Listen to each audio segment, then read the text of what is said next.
We focus on history, culture, religion, art, social, and philosophy of Nusantara. Here, in the presence of Nusantara, we were made to be forgotten about the goodness of ourselves. Because negativity seems to be more interesting for us.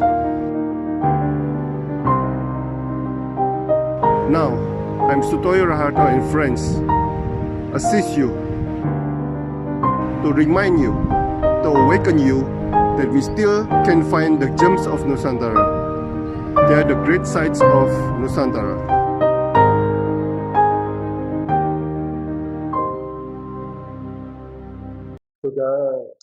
Sudah lama Pak berkecimpung di dalam dunia ini Pak? Ya, kalau di isu lintas agama, isu-isu kebinekaan, perdamaian sudah dari tahun 2000-an. Oh. Apa yang membuat Bapak tertarik Pak? Ya, mungkin karena ini ya, mulanya sih karena berawal dari ya semacam apa ya, satu kan senang berorganisasi kan gitu. Jadi sejak masih SMA dulu aktif di OSIS, kemudian saat kuliah juga aktif di kegiatan kemahasiswaan, lalu juga di remaja masjid gitu. Nah, pada era 98 2000 itu kan saya salah satu ketua di remaja Masjid Al-Azhar Kebayoran itu. Nah, lalu dalam waktu yang bersamaan tahun-tahun itu ada namanya Forum Generasi Muda Antar Iman, Pak, gitu. Nah, Gemari disingkatnya. Dari situlah mulai intensif berinteraksi dengan teman-teman dari berbagai agama. Kemudian dari Gemari itu masuklah di ICRP tahun 2002 sampai sekarang. Wow. Gitu. Wow. Nggak mumet Pak. Ya, memang kalau kita mengikuti tantangan kita yang terkait dengan kehidupan kebinekaan kita ya memang mumet ya, masalahnya makin banyak. Tapi kan memang ya kita sejak awal memang ini komitmen lah untuk peran serta gitu, sekecil apapun kan kita harus punya peran kan terhadap itu. Gitu. Kalau saya sih concern pada ini kan upaya berbagai kelompok ya meskipun kalau kita bandingkan dengan masyarakat yang berkomitmen untuk menjaga keragaman kita itu masih jauh lebih banyak lah gitu ya. Kalau kita mengaca di teman-teman Muhammadiyah, NU, PGI, KWI, saya kira concernnya masih situ. Nah, memang dalam 20 tahun terakhir ini kan semakin banyak kelompok masyarakat yang pengennya tuh Indonesia tuh seragam kira-kira gitu kan. Nah, itu kan sebetulnya mengingkari takdir Tuhan sebetulnya. Kan Tuhan ini kan sengaja nyiptain kita beda-beda. Bukan untuk sama kan gitu. Ya. Saya mulai ya Pak ya. Ya, silakan. Selamat pagi Pak Ahmad Nurkolis, pemimpin redaksi Kabar Damai. Apa itu Kabar Damai Pak? Monggo silakan. Ya, Kabar Damai ini sebetulnya portal informasi yang memang secara khusus kita dedikasikan untuk menyuarakan isu-isu kebinekaan, toleransi, dan perdamaian gitu, Pak. Termasuk di dalamnya itu ya tentang hak asasi manusia, kebebasan beragama, terus pemenuhan hak sipil warga negara dan sebagainya gitu. Nah, itu memang sudah menjadi concern daripada ICRP itu sendiri, Indonesian Conference on Religion and Peace. Nah, itulah yang kemudian kita ini membuat Kabar Damai itu untuk menyuarakan isu-isu seperti itu, Pak. Kan kita melihatnya masih jarang kan kanal berita atau informasi yang menyajikan isu-isu terkait dengan itu. Memang banyak portal berita umum gitu ya, mereka juga sesekali mengangkat isu-isu tentang kebinekaan, toleransi, dan perdamaian.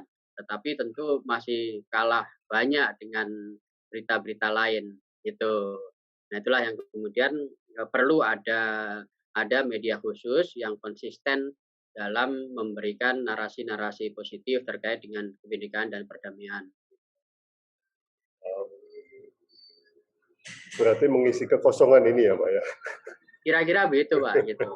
Ini kan semacam apa ya, selama ini terutama generasi muda, kalau mereka ingin mendapatkan informasi yang terkait dengan isu-isu misalnya intoleransi, ekstremisme, upaya-upaya mewujudkan perdamaian, ini kan ini apa sulit sekali karena artinya masih jauh lebih banyak berita-berita yang kontra terhadap itu gitu kan. Nah, oleh karena itu kan ya untuk apa, mempersiapkan, kanal berita atau kanal informasi bertema itu menurut saya menjadi satu keharusan gitu. Apalagi selama ini kan media-media kita umumnya masih mengacu pada konsep ini, bad news is good news. Nah, itu yang membuat kemudian para netter kita, para pembaca kita nyaris ini, apa, ya lebih banyak dijejali oleh informasi-informasi yang tidak sepenuhnya mendidik, katakanlah begitu. Pak, urgensi apa yang menyebabkan Bapak dan teman-teman mendirikan Kabar Damai ini, Pak? Ya pertama sebagai kontra narasi juga sebetulnya Pak, gitu ya. Kan, kita kan juga berinteraksi, dengan teman-teman mantan napiter misalnya ya. Mereka itu terpengaruh karena ya generasi sekarang itu kan mendapatkan banyak informasi kan dari internet kan gitu. Nah, lalu kenapa kemudian mereka bisa berpengaruh? Ya karena internet kita itu dijejali dengan propaganda-propaganda seperti itu kan gitu. Misalnya kemarin kita baru selesai menyelenggarakan Peace Train Indonesia. Itu salah satu program yang kita buat yang sudah berjalan 12 kali. Nah, itu ada juga peserta yang memiliki latar belakang ISIS, Pak, gitu. Itu, anak remaja gitu, kalau Bapak pernah mendengar cerita ada anak gadis yang berhasil membawa 27 anggota keluarganya ke Suriah gitu ya. Nah itu kan karena terpapar oleh ini, informasi-informasi yang mereka serap dari, media online kan gitu. Nah, sebetulnya kita nggak bisa menyalahkan mereka sepenuhnya gitu ya, karena kita, orang-orang tua misalnya tidak menyiapkan ini, kanal informasi yang bisa ini, peroleh oleh mereka, sehingga kemudian mendapatkan perspektif yang lebih inilah, yang lebih humanis, yang lebih keindonesiaan gitu ya, sehingga tidak perlu hijrah sampai ke Suriah, lalu bergabung dengan ini, kelompok-kelompok yang notabene kelihatannya memang agamis gitu ya. Tapi menurut saya itu casing agama digunakan sebagai casing aja. Tetapi tujuannya itu ya tidak terlepas dari faktor politik, kekuasaan dan ekonomi lah gitu. Menurut saya begitu gitu. Makanya narasi keagamaan itu sengaja diciptakan ya untuk mempengaruhi orang supaya bisa terlibat dalam gerakan mereka gitu.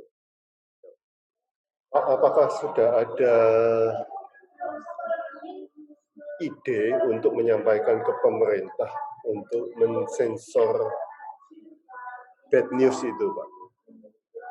Ya sebetulnya dalam beberapa kali kesempatan ketika kita mengadakan kegiatan gitu ya, itu ya sudah sering juga kita sampaikan gitu Pak, gitu. Ya misalnya apa, beberapa waktu lalu juga kan saya dilibatkan untuk menyusun modul deradikalisasi ya di Kemenko Maritim. Nah itu juga sudah kita sampaikan gitu bahwa yang terpenting di luar modul sebagai panduan itu juga media gitu. Nah, memang sudah ada beberapa, misalnya BNPT itu juga punya, media yang serupa dengan Kabar Damai. Tapi menurut saya, terkait dengan konten, kemudian bagaimana konten itu bisa dibaca oleh banyak orang, itu masih belum optimal menurut saya gitu ya. Kalau saya cek kan setiap artikel viewer-nya itu belum banyak gitu. Nah, itulah yang kemudian ya kita mengisi sebetulnya tidak kosong sama sekali, tapi pemain di media-media yang secara khusus konsisten menyuarakan kebinekaan, perdamaian tuh ya masih langka kira-kira gitulah, Pak. Nah, itulah yang kemudian kita ini gitu. Dan sebetulnya kita ini ada misi lain juga sebetulnya Kabar Damai itu semacam rumah perdamaian gitu ya, yang bisa dihuni oleh banyak orang, banyak kelompok masyarakat. Karena itu kan ada kanal-kanal yang kita siapkan itu sebetulnya kita ini kita siapkan untuk teman-teman jaringan. Misalnya teman-teman di Majelis Budaya, nah bisa mengisi, di KWI juga mengisi itu. Misal tiap pagi kan kita ada mimbar agama. Nah itu diisi oleh berbagai tokoh dari berbagai agama untuk sama-sama memberikan inilah pencerahan pagi hari gitu ya, sebagai sarapan rohani istilahnya begitu, Pak, gitu. Lalu Wow. setelah itu berikutnya ya berita-berita ini upaya kita membangun kebersamaan lah, merajut perdamaian. Selain menulis dan menyebarkan kabar damai, apakah ada kegiatan lain yang diadakan kabar damai, Pak? Silakan. Ya, karena kabar damai ini kan lahir di ICRP. ICRP sendiri ya secara rutin memang selain menyelenggarakan program-program yang terkait dengan penguatan terutama ke generasi muda gitu. Terutama di era pandemi ini juga kita dari awal membuka posko kemanusiaan juga, Pak, gitu. Dan ICRP itu menjadi posko nasional ya.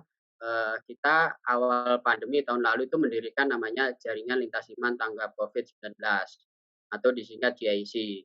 Nah, itu yang ikut itu dari berbagai agama, tidak hanya 6 agama yang kita kenal, tapi juga ada dari Syekh, Bahai, penghayat kepercayaan gitu, Pak. Nah, itu sampai sekarang. Termasuk juga Kompas itu menyalurkan sebagian donasinya juga melalui kita gitu ya. Lalu ada pengusaha-pengusaha yang menamakan diri pengusaha cinta NKRI, itu juga menyalurkan ke kita. Nah, kemarin pada saat bencana di NTT itu juga kita membuka posko juga, posko peduli, Pak. Kita sudah membuka dapur umum di NTT gitu. Lalu juga kita dalam waktu dekat ini akan mengirimkan kitab suci dari berbagai agama.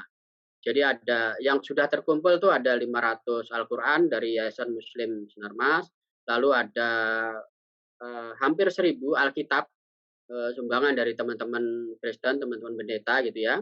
Lalu ada Dhammapada juga dari teman-teman di Theravada. Lalu dari Matakin juga akan mengirim kitab suci mereka begitu. Nah, itu bagian dari kegiatan ya ICRP yang juga di mana kabar damai itu ya ikut di dalamnya. Banyak sekali kegiatannya, Pak. Saya mulai share screen ya, Pak ya. Pak Nurkolis mengatakan hidup akan lebih menyenangkan jika kita tak enggan menerima perbedaan, Pak. Jika kita melihat perjalanan negeri-negeri di Nusantara, Pak, bukankah kita Ya, telah menerima perbedaan dari ratusan bahkan ribuan tahun yang lalu, Pak? Jadi sebenarnya apakah benar ada intoleransi itu, Pak? Ataukah intoleransi adalah hal kecil yang dibesar-besarkan, Pak? Monggo, silakan. ya pertama yang terkait dengan perbedaan atau kebinekaan terlebih dahulu ya.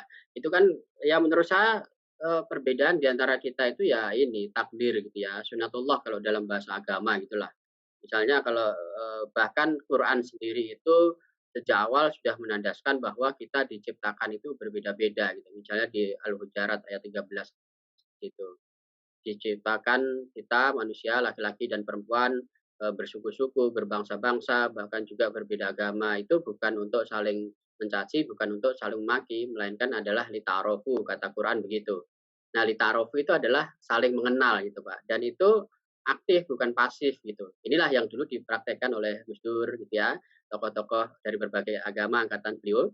Ya mengenal itu tidak sekedar tahu gitu ya, begitu juga dengan toleransi. Toleransi itu enggak sekedar tahu bahwa saya punya teman yang beragama Buddha, yang beragama Kristen gitu ya. Tapi saya juga mau tahu apakah mereka sebagai umat Buddha, umat Kristen itu sudah mendapatkan hak-haknya sebagai umat beragama atau tidak begitu. Nah, oleh karena itu maka harusnya saya juga tidak enggan membantu mereka misalnya ketika mereka membangun gereja, membangun wihara begitu. Nah, lalu terkait dengan intoleransi. Ya kalau kita mengacu pada riset-riset yang dilakukan oleh teman-teman ya, misalnya Setara awal Maret lalu itu kan baru saja merilis survei mereka yang terkait dengan intoleransi di masa pandemi. Dan ternyata itu ada peningkatan gitu ya. Kita mungkin masih ingat pada saat awal pandemi itu bergulir di Bekasi ada keluarga Kristen gitu ya yang dalam rangka mengikuti protokol kesehatan, mengikuti anjuran pemerintah, mereka kan tidak menyelenggarakan ibadah di gereja kan gitu. Lalu mereka beribadah di rumah. Nah, lalu digeruduklah oleh massa yang merasa, wah ini melanggar aturan, kan rumah tidak boleh dijadikan sebagai rumah ibadah kan gitu. Nah, menurut saya itu juga bagian dari intoleransi begitu. Sementara misalnya kalau saya yang muslim tuh kan, itu kan hampir setiap hari beribadah di rumah kan gitu kan. Nah, itu nggak pernah ada yang protes tuh. Jadi kadang-kadang gitu, apa, yang mayoritas, kalau saya terpaksa harus menyebut mayoritas, minoritas, kadang-kadang yang mayoritas ini kan, angkuh kira-kira gitu ya. Maunya toleransi itu yang harus melakukan adalah minoritas terhadap mayoritas, bukan sebaliknya.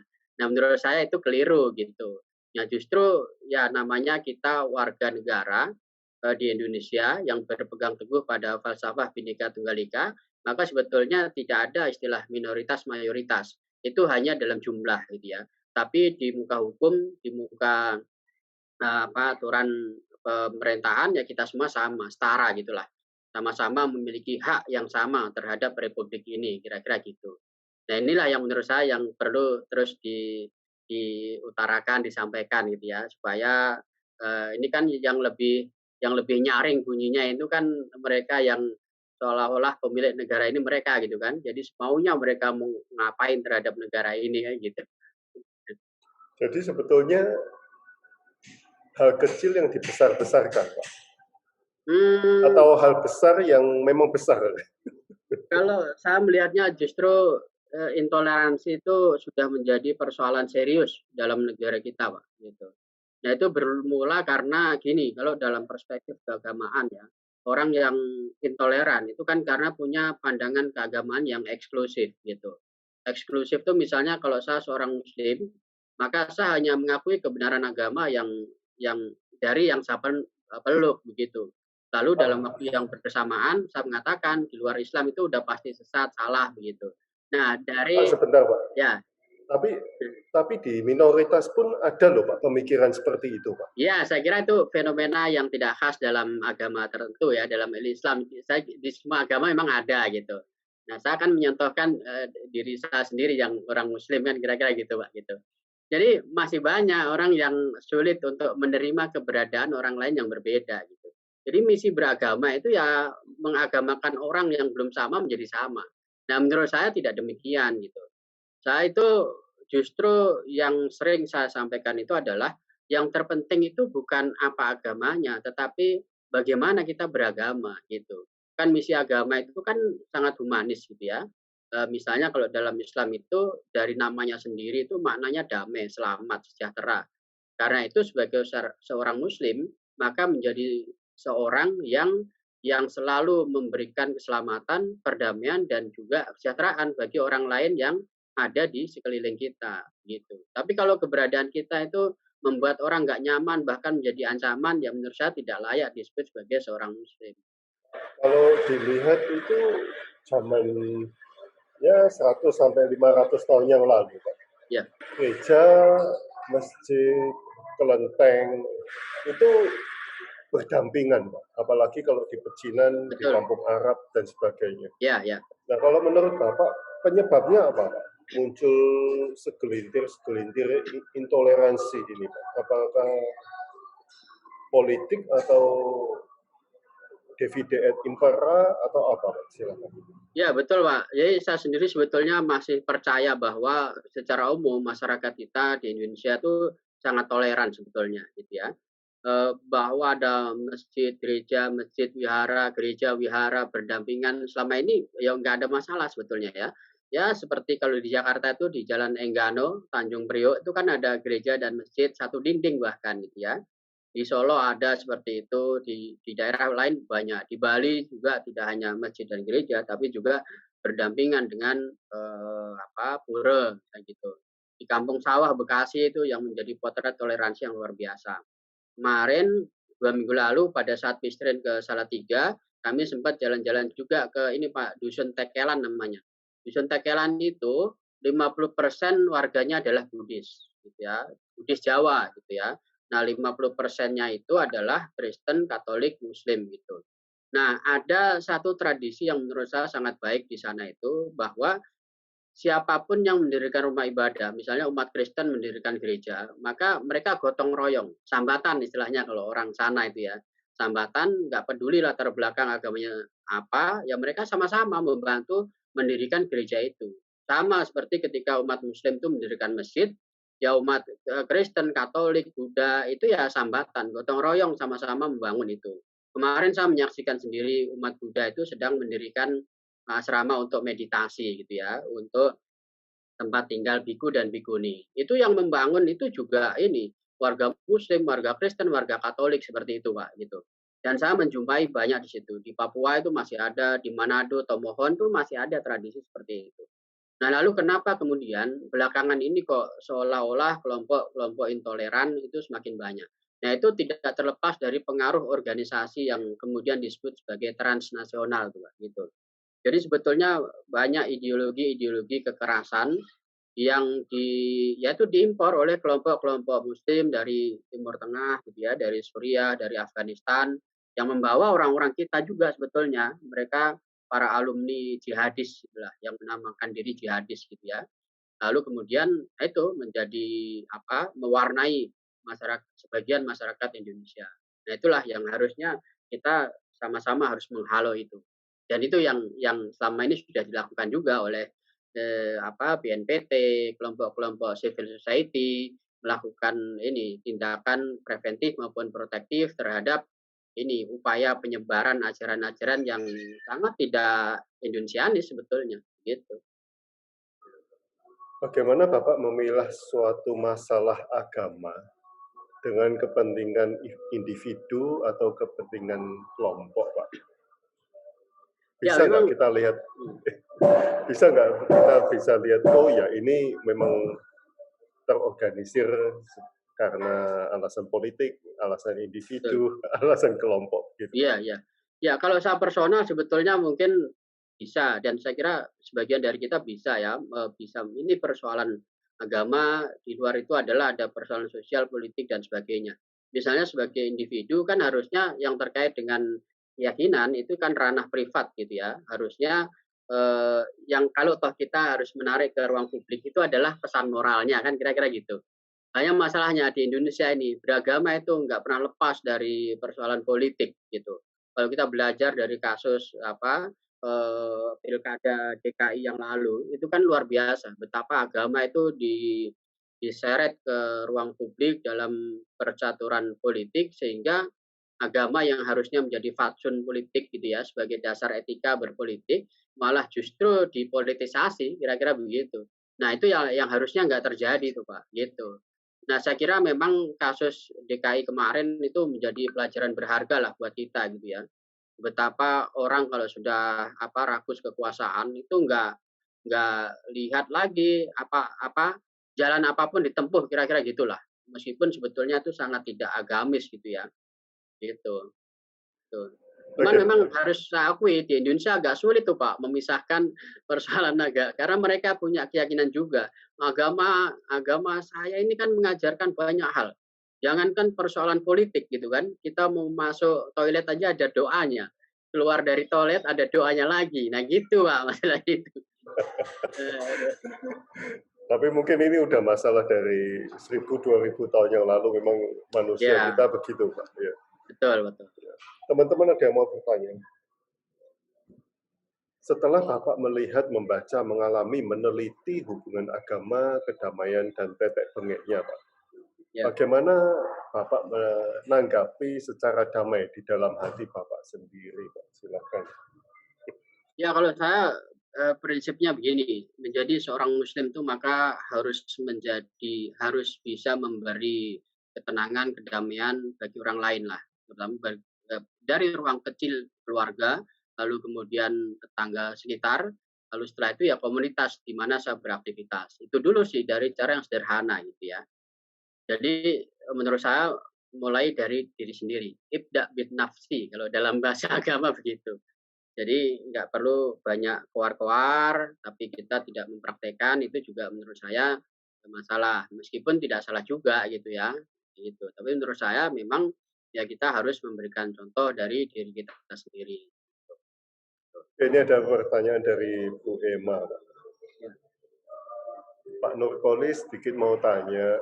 Saya Ya. barusan dapat kiriman video isinya seorang yang ceramah yang mengatakan dalam ceramahnya bahwa Islam Nusantara itu kafir. Mohon pencerahan, Dokter. Ya, ya menurut saya begini, orang yang menyatakan begitu itu sejatinya dia nggak tahu apa itu Islam Nusantara gitu. Kan banyak narasi-narasi negatif yang disematkan dalam Islam Nusantara gitu ya. Kebetulan saya S3-nya itu jurusannya Islam Nusantara, Pak, di UNUSIA, Universitas NU Indonesia. Nah, Islam Nusantara itu sebetulnya Islam dengan warna khas Indonesia, gitulah. Jadi dulu kan Gus Dur tuh kan mengajarkan bahwa kita menjadi seorang Muslim di Indonesia itu tidak harus kehilangan kita sebagai orang Indonesia. Kalau saya orang Jawa ya nggak harus kehilangan kita sebagai orang Jawa gitu. Nah Islam juga begitu. Nah kenapa di Timur Tengah itu Islam kental dengan warna Arabnya? Ya karena turun di sana kan begitu kan. Tapi begitu Islam sampai di Indonesia, maka dia harus bisa menyesuaikan diri dengan adat, kultur, masyarakat yang ada di Indonesia. Dan itulah yang justru ini menumbuhkan keberhasilan dakwah Islam di Nusantara kan itu. Terutama yang dilakukan oleh para wali songo ya. Beliau para wali songo itu justru menggunakan instrumen kebudayaan, kultur yang memang sudah dimiliki oleh masyarakat Jawa untuk ini sebagai instrumen dakwah begitu. Ya melalui budaya wayang, budaya ludruk, dan sebagainya. Gitu. Jadi para wali songo itu tidak menghilangkan kultur yang sudah ada di dalam masyarakat itu untuk mendakwahkan isi-isi atau pesan-pesan moral keagamaan. Gitu. Bahkan kalau dalam Islam ya Pak, kan sama lah seperti agama-agama yang lain itu kan punya landasan hukum kan gitu. Kalau di Islam urutan pertama itu kan Al-Quran, kemudian hadis atau sunnah sabda Nabi gitu ya. Lalu ada ijma atau konsensus para ulama, kemudian ada kias atau analogi. Nah berikutnya itu ada yang disebut sebagai al-urf. Al-urf itu adalah al-adda al-muhakkamah. Jadi adat kebiasaan yang sudah established, yang sudah dipraktekkan secara turun-temurun di tengah masyarakat kita, sepanjang tidak bertentangan dengan nilai-nilai keagamaan, itu bisa dijadikan sebagai landasan hukum, Mbak. Gitu. Ya misalnya kan tradisi misalnya nih, kalau ada kerabat kita, orang tua kita meninggal, itu kan ada peringatan 3 hari, 7 hari, 40 hari. Itu kan warisan dari teman-teman Hindu Buddha kan Pak sebetulnya. Nah mungkin juga teman-teman Hindu Buddha dulu diwarisi oleh masyarakat Jawa, kalau di Jawa, kejawen gitu ya, gitu. Tapi itu ya dilakukan oleh para kiai, para santri di pesantren, terutama di pesantren NU ya, untuk melakukan itu. Nah, kalau dalam Islam itu kan nggak ada ajaran seperti itu, Pak. Dulu Nabi Muhammad nggak punya ajaran itu. Karena itu mereka yang kontra terhadap Islam Nusantara menganggapnya itu sebagai bid'ah gitu, yang tidak diajarkan oleh Nabi Muhammad. Sementara misalnya kalau kami warga Nahdien, warga NU, ya itu sebuah tradisi atau sebuah budaya yang baik adanya. Jadi boleh dilakukan. Lalu kita isi dengan hal-hal yang baik. Kan memperingati 3 hari, 7 hari itu kan baik. Mendoakan almarhum supaya diampuni dosanya, diterima amal ibadahnya kan begitu. Yang nggak boleh itu kan misalnya ini kalau terkait dengan kan ada tradisi ziarah kubur kan ya gitu.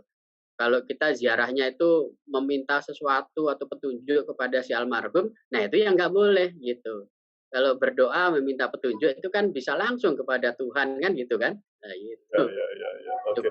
Jadi singkatnya Islam Nusantara itu adalah Islam sebagaimana diajarkan oleh Nabi Muhammad tanpa harus menghilangkan identitas kita sebagai orang Indonesia, sebagai orang Jawa, orang Tionghoa, orang Sunda, orang Batak dan sebagainya. Gitu, Pak. Tapi memang banyak yang mau menghapuskan identitasnya masing-masing ya, Pak ya. Ya itu kan yang kita tidak mau itu seperti itu gitu. Kita nggak mau sebagai orang Indonesia kehilangan identitas kita sendiri gitu. Jadi kita ini bisa beragama, bisa menjadi orang Islam, orang Kristen, orang Hindu, orang Buddha, ya tanpa harus kehilangan identitas kita sebagai orang Indonesia, sebagai orang Tionghoa, sebagai orang Jawa dan sebagainya gitu. Oke, Pak, ini ada pertanyaan satu lagi, Pak. Oke. Agama saat ini penuh kepentingan selain kepentingan politik, juga kepentingan ekonomi. Pertanyaannya, bagaimana cara ICRP membentengi juga dua kepentingan tersebut, Pak, pada tubuh ICRP sendiri? Karena saya yakin pada setiap dua hal, kepentingan tersebut selalu punya kemungkinan muncul. Silakan. Nah, itulah yang kemudian dilakukan para tokoh agama dari berbagai agama itu untuk secara berkala mengadakan dialog gitu ya. Jadi mulai dialog antar tokoh agama, lalu kemudian antar umat beragama dalam rangka untuk melakukan ini edukasi, kira-kira gitulah. Jadi mengembalikan ruh atau spirit agama itu untuk membimbing kita dalam hal apapun, dalam berpolitik, dalam berkegiatan ekonomi dan sebagainya. Terutama juga dalam hal bagaimana kita berinteraksi dengan sesama manusia kan begitu. Nah, dari situ kemudian kita lanjutkan dengan ini upaya yang lebih konkret. Misalnya apa? Ya pemberdayaan masyarakat gitu. Nah, itulah yang kita siapkan, kita lakukan begitu. Apalagi kalau terkait dengan apa generasi milenial ya. Mereka kan untuk kontra radikalisme katakanlah begitu kalau kita menggunakan bahasa itu. Itu memang tidak cukup hanya sekedar ceramah, dialog, itu memang nggak cukup, Pak, gitu. Kita harus bisa membantu mereka mengatasi persoalannya. Misalnya persoalan kemiskinan, gitu ya, harus dari situ, gitu. Oleh karena itu teman-teman yang lain misalnya di Wahid Foundation gitu ya, punya program namanya Kampung Damai. Nah, Kampung Damai itu kebetulan saya salah satu, supervisor di kegiatan tersebut. Itu dalam rangka supaya di setiap kelompok masyarakat terutama di pedesaan itu punya punya daya kekuatan yang terkait dengan kebutuhan ekonomi mereka. Nah, kalau mereka sibuk dengan kegiatan ekonominya, lalu bisa mensejahterakan mereka, nah itu kan nggak mudah untuk menerima ini, apa namanya, narasi-narasi yang sering disampaikan oleh para penceramah atau para pengkhotbah gitu ya. Karena di sela-sela kegiatan ekonomi itu kita juga menyampaikan nilai-nilai yang dulu diajarkan oleh Gus Dur, karena kebetulan Gus Dur itu salah satu pendiri ICRP juga, selain juga yang mendirikan Wahid Foundation itu, gitu. Jadi sebetulnya sudah mulai banyak teman-teman NGO, CSO yang dalam rangka, membuat, program dalam kontra radikalisme, ekstremisme, itu tidak lagi berupa seminar, workshop itu enggak, Pak. Itu udah banyak dikurangin lah gitu, tapi kita udah lebih mengarah ke pemberdayaan ekonomi masyarakat. Nah, karena itulah kemudian kita ya ini, berkolaborasi dengan teman-teman pengusaha gitu. Mereka yang memberikan, pelatihan, pendampingan gitu. Ya dalam rangka untuk inilah, ya meskipun tidak semua para teroris itu dilatar belakangi oleh persoalan ekonomi, karena ada juga kan yang kaya, kayak Dr. Azhari itu, berpendidikan, kaya, tapi juga bisa terpapar oleh ideologi terorisme.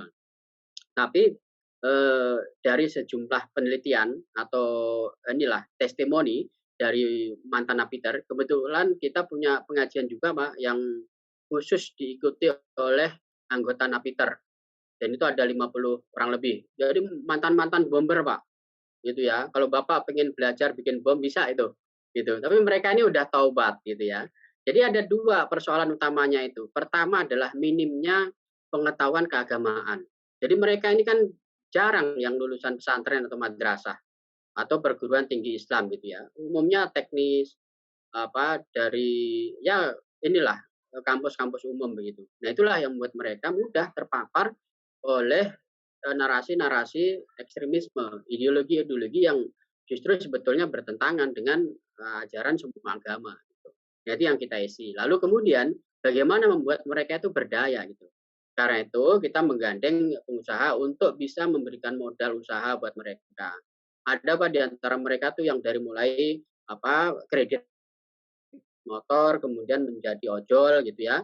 Ada yang buka counter handphone, aksesoris gitu, Pak. Jadi intinya menjawab persoalan mereka tuh nggak sekedar melalui pengajian atau ceramah gitu ya, tapi juga harus ada upaya konkret untuk mengentaskan mereka dari persoalan yang terkait dengan kebutuhan sehari-hari mereka, gitu. Oh, PR-nya masih banyak ya, Mas. Ya, Pak ya. Ya, Terima kasih katanya Bu Emma, Pak. Ya, sama-sama. Ya. Terima kasih Pak Nurkolis atas sharingnya tentang kabar damai ini. Ya, Semoga sama-sama. sukses Pak Ya. untuk Amin, amin. kabar damainya. Terima kasih. Kita harus ketemu di mana ini Pak? Saya di Prastia Mulia BSD, Pak. Oke. Cuman ini ya masih di lockdown kampusnya. Jadi Oh, ya berarti masih daring. Berarti online terus ini? Online Pak? terus masih, Pak. Wow. Gitu. Masih. Belum tahu sampai kapan ini. Tapi udah ini masuk semester 3 di masa pandemi yang dilakukan secara daring. Gitu. Semester 3. Kalau Bapak di mana tinggalnya? Saya di Surabaya, Pak. Oh, di Surabaya. Oke. Nah, di Surabaya itu kan ada teman-teman ini ya, Rumah Bhinneka. Lalu ya ini teman-teman inilah aktivis lintas agama gitu. Rumah Bhinneka kebetulan saya ikut menggagas juga itu. Itu tuh ada teman-teman dari GKI, teman-teman dari kalau Muslim tuh dari Ansor, dari PMII gitu ya. Lalu teman-teman Buddhis, Konghucu banyak. Nurkolis ada pertanyaan. Apakah ada referensi buku terkait Islam Nusantara, Pak? Banyak sebetulnya Pak, udah apa teman-teman misalnya yang terbaru itu tulisannya Mas Suaidi, Ahmad Suaidi ya. Kebetulan memang dekan Fakultas Islam Nusantara di Indonesia. Beliau itu baru menulis buku tentang Gus Dur dan keluarga negaraan Indonesia. Itu berbicara tentang Islam Nusantara. Kan Islam Nusantara kalau dalam konteks Gus Dur itu ini pribumisasi Islam kan gitu. Bagaimana Islam itu di-Indonesiakan, kira-kira gitulah gitu. Lalu ada teman saya juga Ahmad Baso, mantan komisioner Komnas HAM, itu berapa jilid bukunya itu tentang Islam Nusantara. Nah, saya kira sekarang sudah banyak Pak buku, jurnal gitu ya. Tinggal cari aja di Google, ketik Islam Nusantara, nanti akan muncul sih tulisan-tulisan di jurnal, di buku yang terkait dengan itu. Ini berarti harus ada Kristen Nusantara, Katolik Nusantara, Buddha Nusantara. Udah ada sebetulnya Pak. Kebetulan di Unusia itu di angkatan saya itu ada pendeta juga, pendeta yang kuliah di Unusia. Nah, nama gerejanya itu juga Gereja Kristen Nusantara gitu. Oh, okay. Ya menurut saya misalnya kalau di Kristen ada GKJ kan, Gereja Kristen Jawa. Ini kan Kristen Nusantara sebetulnya. Gitu. Ya betul ya. Ya kan. Ini Mas Wirya tanya kapan main ke Temanggung lagi Gus? Ya nanti kalau apa kita ke Temanggung itu Januari lalu kemarin pas Pistren ke-11 kita itu di ini Firia ya, Mas Wirya. Mas Wirya. Oh, Mas Firia. Ya, Januari lalu itu kita menjelang nyadran tuh, Mas. Kita Pistren di sana di Dusun Krecek itu yang terkenal mayoritas Buddhis juga kan. Nah, kita di sana gitu. Lalu tahun sebelumnya juga kan kita selalu kerjasama dengan teman-teman di sana dan nyadran perdamaian gitu. Tradisi nyadran yang sudah lama dilakukan oleh teman-teman Buddhis Jawa di Temanggung itu di Dusun Krecek. Lalu kemudian bagaimana tradisi nyadran itu bisa dimuati, bisa dijadikan instrumen untuk menebar kebaikan dan perdamaian. Nah itu biasanya mereka melibatkan ICRP itu untuk mendesain program itu gitu. Oh, oke. Terima kasih Pak Nurkolis atas waktunya. Ya sama-sama Pak. Atas sharingnya. Kita ketemu lagi di Sunda Wiwitan Pak. Di grupnya. Selamat siang Pak. Ya, selamat siang. Terima kasih teman-teman.